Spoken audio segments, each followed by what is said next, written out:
अच्छा, एक बात सोचिए, क्या हो अगर मैं ये कहूं कि हजारों साल पुराने कुछ ग्रंथों में एक नक्शा छिपा है और वो नक्शा सिर्फ ग्रहों और तारों का नहीं बल्कि हकीकत की अलग-अलग परतों का है।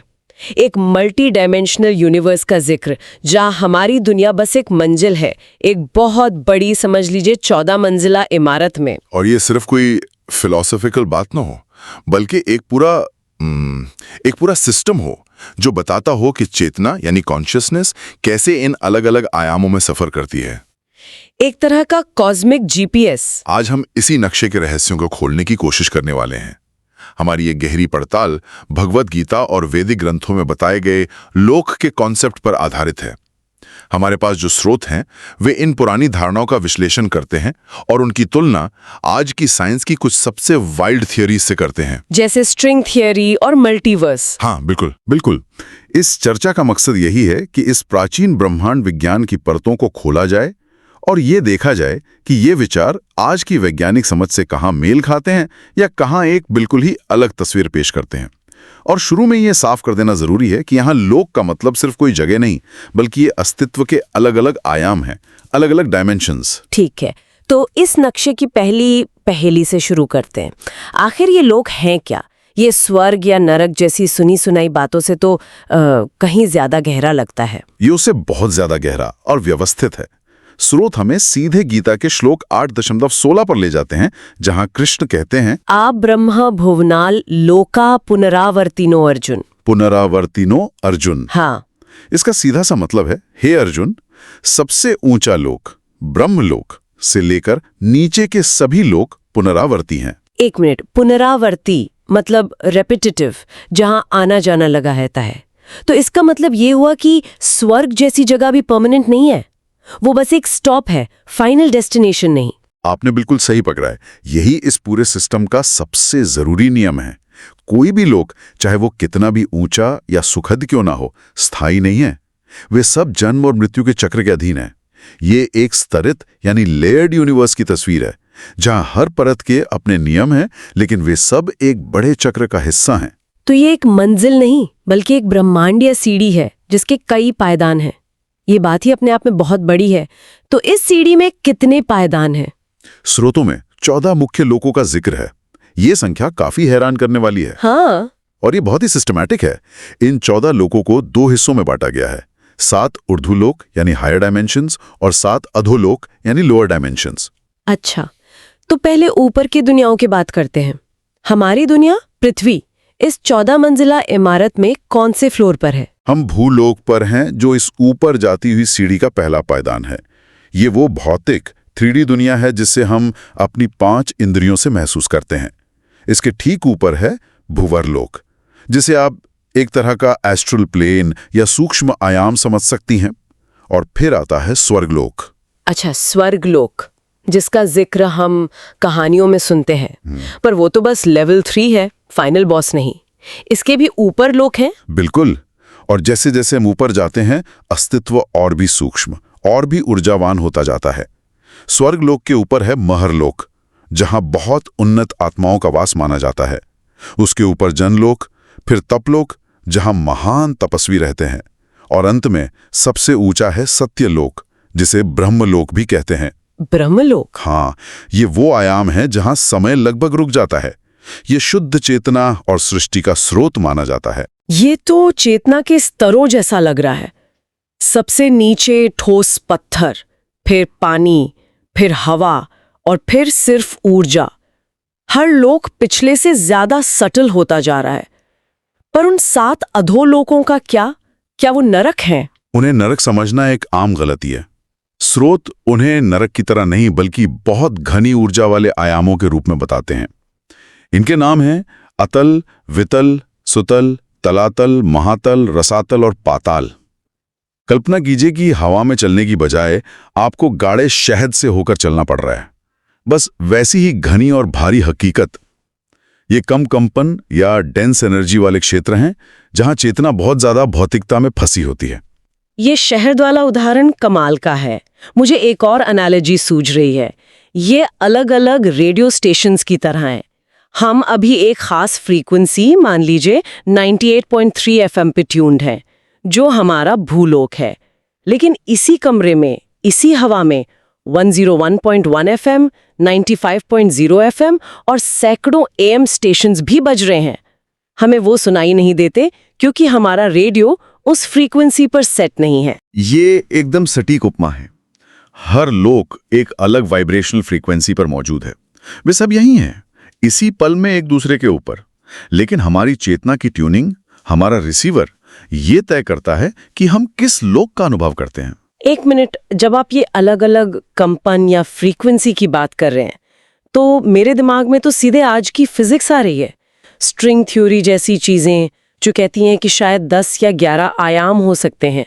क्या हमारे स्रोत इस बारे में कुछ कहते हैं, या कहीं हम आज की साइंस को जबरदस्ती पुरानी किताबों पर थोप तो नहीं रहे? ये एक बहुत जरूरी सवाल है, और दिलचस्प बात यह है कि स्रोत खुद ये कनेक्शन बनाते हैं। वे कहते हैं कि ये सिर्फ एक दार्शनिक समानता नहीं है। देखिए, लोक की अवधारणा को आज की भाषा में आयाम या अस्तित्व के स्तर कहा जा सकता है। डायमेंशंस या रेल्म्स, ठीक है। ऊर्ध्वलोक को आप उच्च आवृत्ति वाले आयाम कह सकते हैं, और अधोलोक को घने भौतिक आयाम। और पुनर्जन्म का चक्र, उसका क्या? पुनर्जन्म के चक्र की तुलना ऊर्जा के पुनर्चक्रण से की गई है, मतलब एनर्जी रिसाइकलिंग। चेतना एक ऊर्जा है जो अपने कर्मों और इच्छाओं के हिसाब से एक आयाम से दूसरे आयाम में जाती है, जब तक कि वो इस चक्र से आज़ाद ना हो जाए। ये मल्टीवर्स की उस थ्योरी से बहुत मिलता जुलता है जो कहती है कि अनगिनत ब्रह्मांड एक साथ मौजूद हो सकते हैं। ये वाकई कमाल है। इससे एक बहुत सीधा सवाल उठता है, अगर ये सारे आयाम एक ही जगह पर है, तो कोई इनके बीच आता जाता कैसे है? स्रोत साफ कहते हैं कि ये रॉकेट से तो मुमकिन नहीं है। नहीं, ये भौतिक यात्रा है ही नहीं। गीता का श्लोक 9:25 इसका इशारा देता है। यान्ति देवव्रता देवान, मतलब जो देवताओं की पूजा करते हैं वे देवलोक को जाते हैं। इसका गहरा मतलब यह है कि आपकी चेतना जिस स्तर पे फोकस होती है, आप उसी स्तर के आयाम की ओर खिंच जाते हैं। यात्रा का जरिया कोई गाड़ी नहीं, बल्कि आपकी चेतना, आपके कर्म और आपका आध्यात्मिक झुकाव है। तो ये अपनी लोकेशन बदलने के बारे में नहीं है, बल्कि अपनी फ्रीक्वेंसी बदलने के बारे में है, जैसे रेडियो पर चैनल बदलना। लेकिन एक सवाल है, मान लीजिए कोई इंसान बहुत अच्छा है, उसके कर्म बहुत अच्छे हैं, वो दान पुण्य करता है, पर वो आध्यात्मिक रूप से जागरूक नहीं है, तो क्या वो भी ऊंचे लोक में जा सकता है, या फिर चेतना का स्तर ही सब कुछ है? ये एक बेहतरीन सवाल है। स्रोत बताते हैं कि अच्छे कर्म आपको एक बेहतर जगह, जैसे स्वर्गलोक, तक पहुंचा सकते हैं। आप वहां अपने अच्छे कर्मों का फल भोगते हैं, लेकिन वो एक तरह का शानदार हॉलिडे पैकेज है। Holiday package? हाँ, जैसे ही आपके कर्म क्रेडिट्स खत्म होते हैं, आपको वापस भूलोक पर आना पड़ता है। आध्यात्मिक जागरूकता या चेतना का स्तर ये तय करता है कि आप इस आने जाने के चक्कर से बाहर निकलने के रास्ते पर हैं या नहीं। ये हॉलिडे पैकेज खरीदने और उस होटल चेन से बाहर निकलने के बीच का फर्क है। वाह, ये तो बहुत साफ हो गया। अच्छा, इन लोकों के बारे में एक और हैरान करने वाली बात का जिक्र स्रोतों में है कि हर लोक में समय अलग अलग रफ्तार से चलता है। इंटरेस्टिंग। टाइम डायलेशन, ये तो सीधे सीधे आइंस्टीन और फिल्म इंटरस्टेलर की याद दिलाता है। हाँ, और ये गीता में बहुत साफ तौर पे लिखा है। श्लोक 8.17 कहता है कि ब्रह्मा का एक दिन जो सत्य लोक में रहते हैं, मनुष्यों के हजारों युगों के बराबर होता है।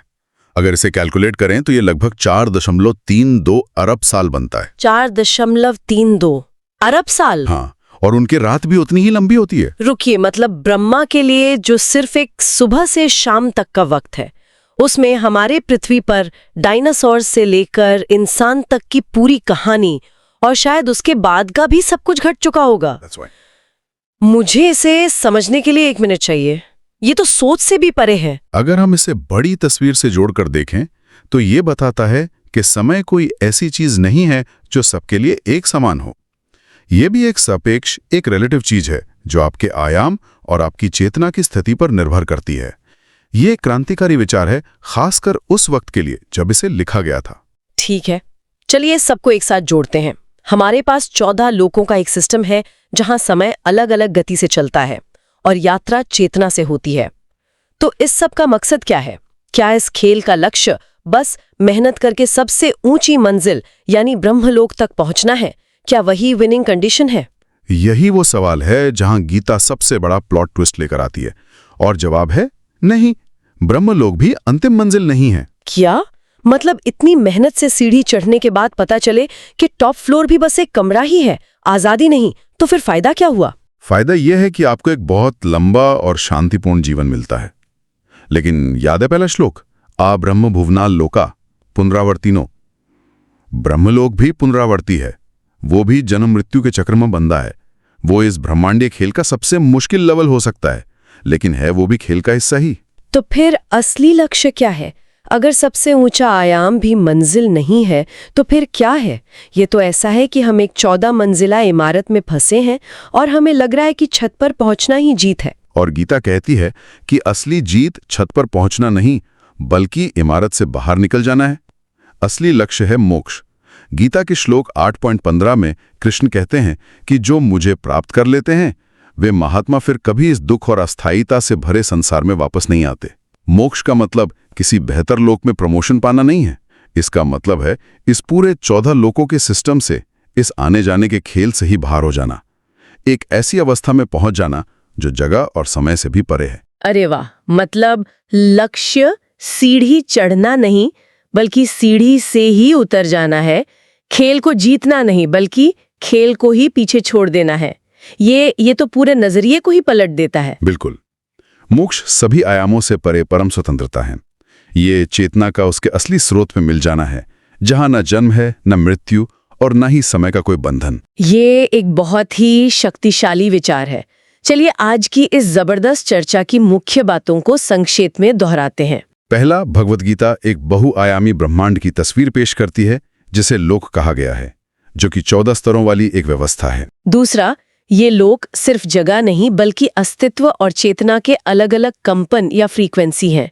सब कुछ यही मौजूद है, बस हमारी ट्यूनिंग अलग अलग है। तीसरा, हम किस लोक में जाएंगे ये हमारे कर्म और हमारी चेतना के स्तर पर निर्भर करता है। ये एक तरह की वाइब्रेशनल कंपैटिबिलिटी का मामला है। अच्छे कर्म आपको एक अच्छा हॉलिडे पैकेज दिला सकते हैं, पर परमानेंट सिटीजनशिप नहीं। और आखिर में सबसे बड़ा बॉम्बशेल, इस पूरी व्यवस्था का अंतिम लक्ष्य किसी ऊंचे लोक तक पहुंचना नहीं बल्कि मोक्ष पाना है। यानी इस पूरे 14 मंजिला सिस्टम से ही बाहर निकलकर परम स्वतंत्रता हासिल करना। ये वाकई गहरी और दिमाग घुमा देने वाली ब्रह्मांडीय दृष्टि है। इस चर्चा के अंत में मैं श्रोता के लिए एक सवाल छोड़ना चाहूंगा जो सीधे हमारे स्रोतों से निकलता है। अगर हमारी ये हकीकत, जिसे हम ठोस और एकमात्र सच मानते हैं, वो इन कई कंपन स्तरों में से सिर्फ एक है, तो इसका हमारी चेतना की प्रकृति और हमारे हर दिन के छोटे बड़े फैसलों के लिए क्या मतलब है? अगर हमारे विचार, हमारे कर्म, हमारी ऊर्जा की दिशा सचमुच हमारी आयामी हकीकत को आकार दे रही है, तो आज इस पल में हम अपनी चेतना के रेडियो को किस फ्रीक्वेंसी पर ट्यून कर रहे हैं?